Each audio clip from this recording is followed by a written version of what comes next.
আসসালামু আলাইকুম বন্ধুরা, কেমন আছেন সবাই? আশা করি অনেক বেশি ভালো আছেন। আলহামদুলিল্লাহ আমিও ভালো আছি। তো রান্নাবান্না নিয়ে চলে আসলাম রান্নাঘরে।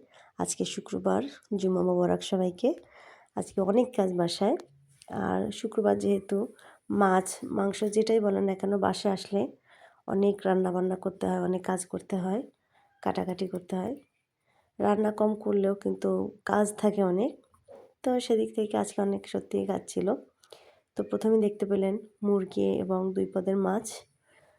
এটা ছিল আপনার কাঙ্কন মাছ এবং ট্যাংরা মাছ। মাছগুলোকে কাটা, ধোয়া, পরিষ্কার করা, বারবার করে ধোয়া অনেক সময়ের ব্যাপার ছিল।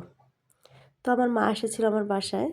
তো মা থাকলে আমার অনেক বড় একটা হেল্প হয়। আমার মা আমাকে অনেক, অনেক, অনেক বেশি সাহায্য করে। তো আমার মা সবকিছু কেটে-কুটে দিয়েছে। আমি ধুয়ে পরিষ্কার করে নিয়েছি।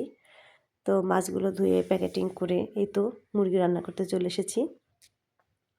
আর দেখতেই পেয়েছেন ট্যাংরা মাছে অনেকগুলা তেল হয়েছে। তো সব কিছু আমি ফ্রিজে রেখেছি এবং অর্ধেকটা কাঙ্কন মাছ রেখেছি, বাকিটা ফ্রিজে রেখেছি। এই তো আমি মুরগির মাংস রান্না করছি আলু দিয়ে। এটা হচ্ছে সোনালী মুরগি।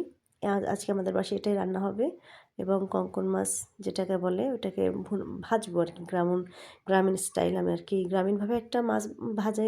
এটা আপনারা প্রায় দেখেছেন আমার অন্যান্য ভিডিওতেও। তো আমি সেভাবে মাছটা আনলে আমি ওভাবে আর কি ভাজতে পছন্দ করি আর ওভাবে খেতে ভালো লাগে। তো এই তো মুরগি আমার কষানো হয়ে গেছে। এটা একটা চাটনি বা সস বলতে পারেন। এটা আমার স্পেশাল। আমি এটা নিজে বানাই বাসায় রাখি। তো এটা দেওয়াতে একটু টেস্ট অন্যরকম হয়, খেতে ভালো লাগে। তো এই তো আমার রান্না প্রায় শেষ। একটু সামান্য চিনি দিয়ে দিলাম কারণ এই যে চাটনিটা দিয়েছিলাম ওটা ছিল তেঁতুল, চালতা, টমেটো এগুলো দিয়ে করা তো তৈরি করা। তো টক ছিল এজন্য আর কি একটু চিনি দিয়ে দিলাম। তো রান্নাটা হতে থাকুক, বেশিক্ষণ আর লাগবে না। ততক্ষণ আমি কঙ্কন মাছটাতে একটু মশলা মাখিয়ে রেডি করে রাখি কারণ এটা আমি ভাজবো সেই গ্রামীণভাবে। তো আমি সমস্ত গুঁড়া মশলা নিয়েছি এবং বাটা মশলা, এখানে পেঁয়াজ, রসুন এবং একটু সামান্য আদা পরিমাণ আছে। এটাকে আমি বেটে এই যে মশলাটাকে মেখে কিছুক্ষণ রেখে দিয়েছিলাম। তারপর আমি ভাজতে চলে এসেছি। এভাবে করে মাছ ভাজলে আমার এত ভালো লাগে আর আমাদের ঘরের সবাই এত বেশি পছন্দ করে। খেতে অনেক বেশি মজা হয়। একটা পিঠ ভেজে উল্টায় নেব এবং পরের পাট আবার ভাজবো। তো এভাবে করে ভাজি খুবই ভালো লাগে। তবে একটু রিস্কি ব্যাপার, ভেঙে যায় অনেক সময়। সাবধানের সাথে করতে হয়। এই যে দেখেন এক পাশ ভাজা হয়ে গেল। এখন আমি সেই প্লেটে যে মশলা পানি ছিল সেটাকে ধুয়ে সুন্দর করে দিয়ে দিলাম। কারণ একটু যদি পানি না দেওয়া হয় তাহলে ভিতরটা একটু আগুনের তাপটা না পৌঁছালে খেতে ভালো লাগবে না। একটু উতলে এখানে আমি দিয়ে দেবো একটা টমেটো কুচি, টমেটোটা হাফ পাকা হাফ কাঁচা, এটা দিয়ে দেবো। বেশিক্ষণ লাগবে না আমার রান্না করতে। এই তো রান্না প্রায় হয়ে এসেছে। আমি দিয়ে দেবো ১ মুঠো পরিমাণ ধনিয়া পাতা। আমি কিন্তু মাছটাকে একবারের জন্য ঢেকে দেইনি। আমি এভাবেই রান্না করেছি। এই যে দেখুন কতটা লোভনীয় হয়েছে, তাই না? একটু পোড়া লাগছে। আসলে ওই মশলাটাই খেতে ভালো লাগে। আমি ঘুরিয়ে দিচ্ছিলাম কড়াইটা এপিট-ওপিট করে।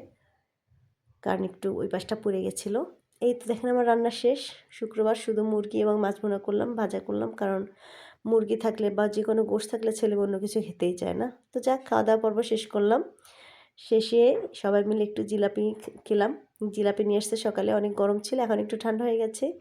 কতটা রসালো আর কত সুন্দর কালারফুল দেখেন। ভাত খাওয়ার শেষে একটু ঝাল মুখে যেন একটু মিষ্টি খেলাম, খুবই ভালো লেগেছে।